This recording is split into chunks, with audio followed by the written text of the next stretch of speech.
Ah, trí dó áid bew.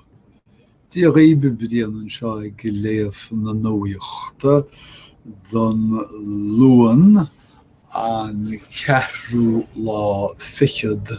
míle fór 2016.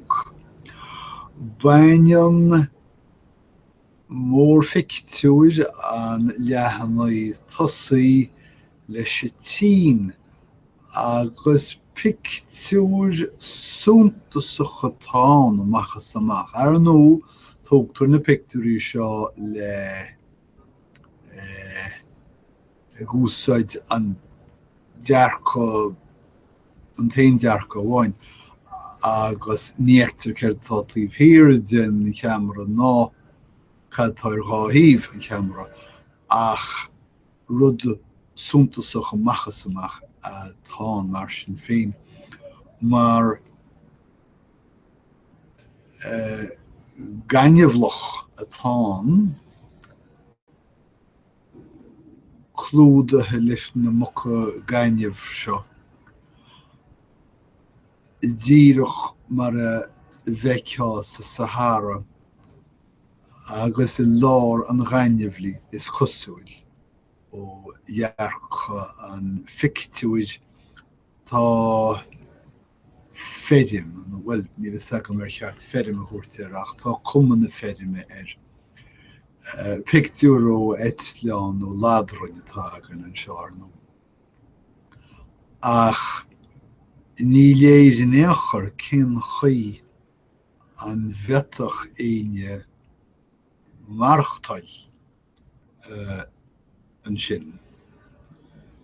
Agus níl sagam céir atá nán don na lonnaíthóirí atá na gcónaí san éidim sin, mar níl talamh choiríochta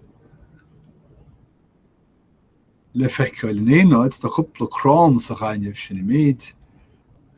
Níl éiread is slaat cearnógach talamh arúile le feiceáil. Mar sin, tá na gaineamhlaí ag luisteach thalamh na naoine agus tá talamh choiríochta na naoine ag cúngú. Dálinn scéal is sé Gaineamhlach an Róbaí tá le feiceáil an seo agus tá an teach nó an éidim seo imil deas an Gaineamhlaí. Sé athrú éráide agus gníomhaíocht daonna is cúis le leathnú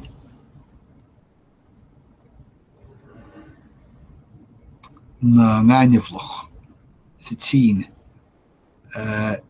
níos mó ná 1300 míle chearnógach sa bhliain. Níl sagam an mór an é sin nílim seo go mbeidh túis talamh in éachar ach I bhealach bháin nó bhealach eile tá siad ag calúint talún agus tá sé seo ag chur íochol an rialtas na mílte a lonú rud a chosnaíon freisin. Clachtar leis a bheag ná bhór go bhfuil an uachtaránacht is seileamh na naonlacha nuis agus gur bhí Hillary Clinton an chéad uachtarán eile. Ach má sé níor stop an boga I dró na naonlachach le 8 mbliana an ús. An boga sa treo eile sna Thithe Stáit agus tuairiscíonn na New York Times iarachtaí an Uachtaráin Obama aitheúirt na Thithe Stáit seo agus na cailúintí móra I ri a Uachtaránachta a bhuailú, a laidú. Tá na poblachtánnaí tar éis scúba isteach sna Thithe Stáit fud fad na tíre ag buachan na Thithe Stáit níos minicí agus níos mó ná gám bith eile I Star Meiriceá. Agus fágan sin na Stáit ag boga I dtreo na láimhe deise cheistionaí mar ginmhile, ceart a bhótála, ceard chumain agus ananas inscne.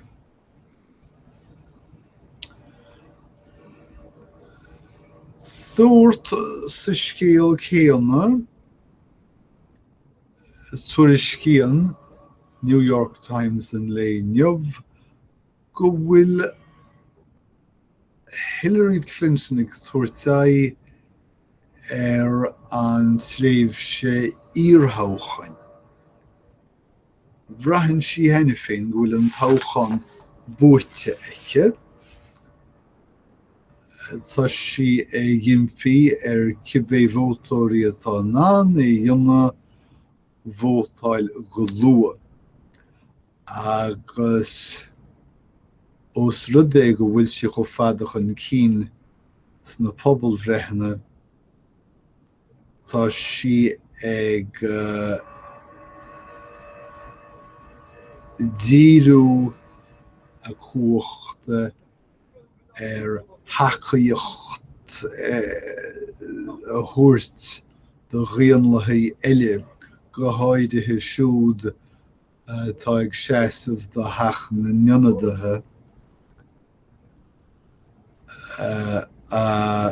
do híocháin seanad agus Daonlathaigh eile.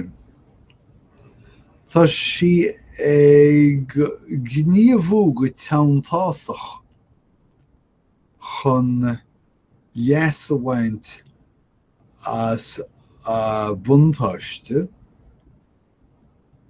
gríosú vótála gorma in North Carolina vótáil go luath agus pínó sa dheara orthu siúd atá ineffig as tacaíocht do thuairt de Donald Trump. Tá pártaí na boblachtánach féin gadhfuil gur bheag seans téarnatha tá acuanis.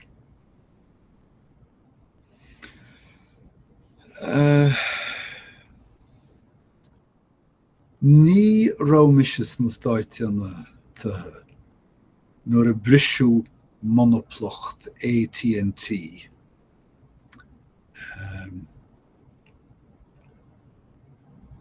An líonra telechomaráide a raibh smacht iomlán aige chomaráid electrónach sna Stáiteantathe. Brisú súsiad agus rinneú baby bells dina chomhlachtaí go léir.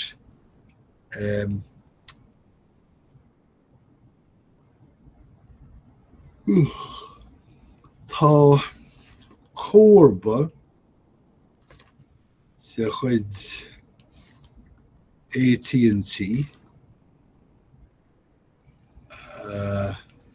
neadar an Comcast Cheanna Comcast NBC Universal agus riamh hampla é seo de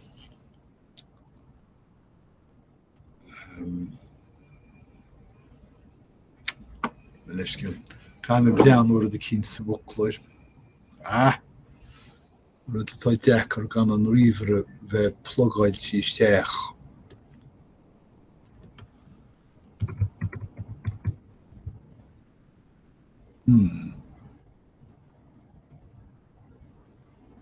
Ainiu neartú cóglúthú.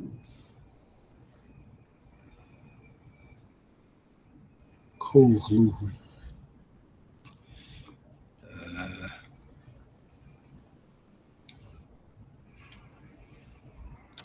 Tá me iscríomh sin síos mar sin ceann Tá na cólachtaí telecommersáite ag cóglúthú ríist na cinn bheaga á nálpa sús ag na cinn móra agus tá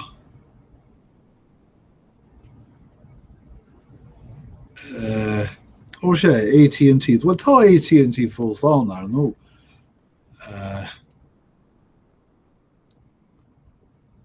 Ach tá siad ag fás ríis agus tá acu ar Time Warner. Rud atá ag scan trú reachtóirí analíse agus afhcóidí atá ag tuairt le tuiscint nachhuils na monoplochtaí nua seo ach tríbloid mar a bhí chans na seachtóidí, mar a bhí ans na seachtóidí. Nua dheocht idirnáisiúnta. Tá na fórsaí iartharacha ag troid chun seilbhghlacha ar bhósúil atá is seilbh an Stáit Islamaí le 2 bhliain anuas.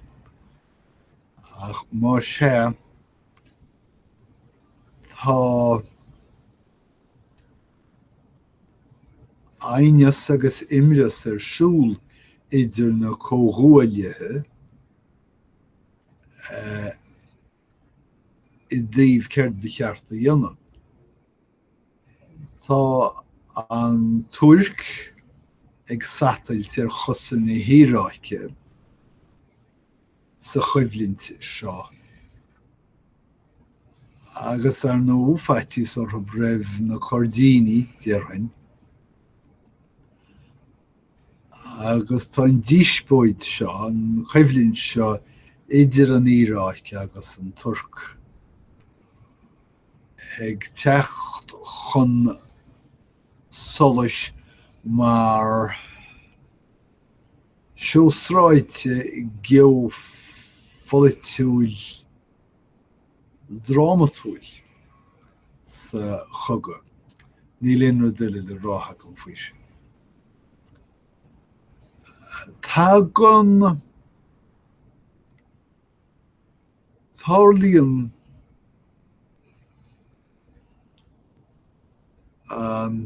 sciúchais a gúnaí I dréimh sí táchaíocht in Meiriceá agus áit san na dhéile. Ach tharla achran le déanaí idir Anthony McBride agus Stephen Tong faoi chomharthaí táchaíocht a deachaid Donald Trump is chosúil go ndearna Stephen Tong iirecht póstéir a ghaide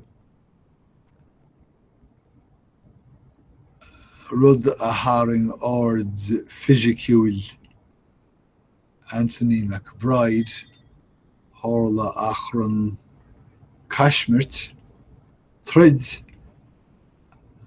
éatra agus tá cás cuairte I teachtas. Ní léad nuair duile le rátha an faoi sin. Táirlíonn ar é seo.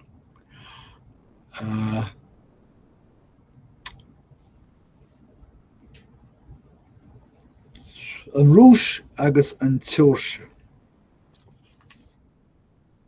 Tá an rúis tar éis tír a chruthú I gceantar teorainn na rúise agus na seoirse.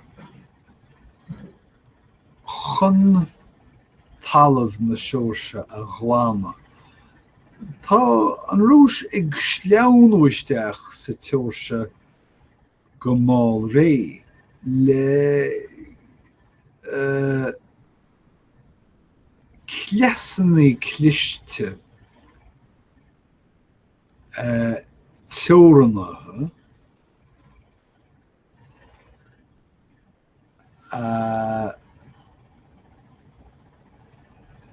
ligean do tír nach náiníonach trí hír sa Daonlathaigh talamh na seoirse a thógáil thar ceann na rúise. Tá ainm na tír dearmataí agam tá se chun neamhthúntasach sin. Tá an ghearmáine tuairteáid ar an uile losca arís. Go háirithe ar an sréimhse sin den daracha go domhanda nuair a bhrún ghearmáin isteach sa rúis agus bhásaí níos mó ná 2 mhilliún daoine. Scéal pleoidúil agus trúbhéalach. Well, nach even dia don uachtarán Barack Obama, tá a bhóthar féin arbeinim de Old Dixie go dtí seo ige inis agus Tuispointir picture deas de chórthas ráidte ina bhfuil President Barack Obama Highway chríomhhainte agus Martin Luther King Jr. Boulevard cheann eile.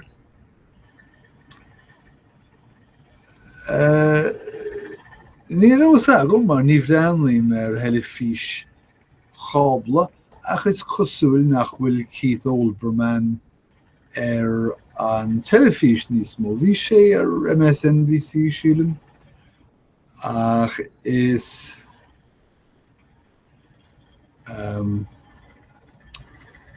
chraoltóir taistil is sé gobar do GQ agus I dtíonna srá trochtaíochtaí do híomhidirlín GQ tá I ggéar go maith agus I dearann a cháin an bhíine mar Donald Trump níl is agam sin leis ach tá míte na buile faoi thuairim. Tá Olbermann ar a laghad inán a chaanta le ídú mar seo agus glacham leis go bhfuil sé fáil airgid mhaithir. So tá sé go léir á scaoile amach. Tá an foiseoir Kevin Meaney tríos básta áil. Ba gné lárnach den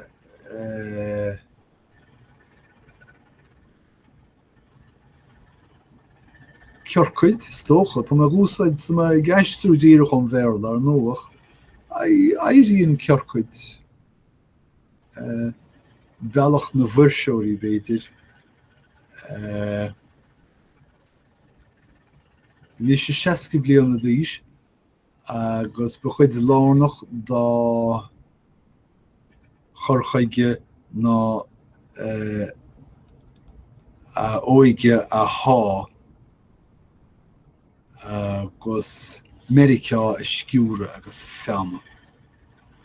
Tám dáil bocht bhí sé an rá le fearrile, an bhirteach go an rá, agus chóna sé lena air chéile, dáma fear chéile é ag an ámach ní hé,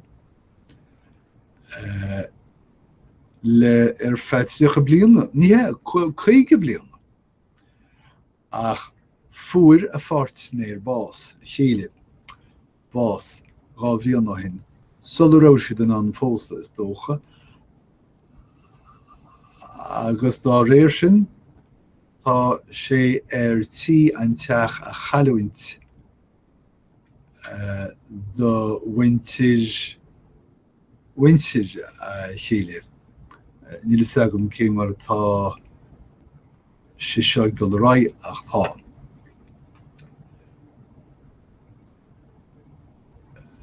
Cé nuair hena a bhua Cleveland an trá Daonlathaigh, nídí cearach a hocht. Agus cé mar a bhua siad dé imreoirí gorma mar Larry Doby agus Satchel Paige. Bhín ceann ba é sin ceann den is ratha Daonlathaigh den chéad sratha Daonlathaigh a rá ilgnéocht nó ilgnéochas féidir mar chuid lárnach dé. Cé hé Mark Lecky. Alíonn tóir as an mreatan a bhfuil grísú chunspóid agus choraíocht ceangailte leis. Well, tá an grísú ag leanach do raibh, má tá sé suamhnathe, níl sé seo soiléir néachar ón seo atá a thuispáint aige in móma PS a héan i Queens. Agus sin iad na scéalta nuacht go léir don cheathrú lá ficiid mí ar a fór chá bhíle sa séitíag, goim raté ar go léir agus tá súil agam go mbeidh muid a caint le chéile rís sa bhfad. Slán.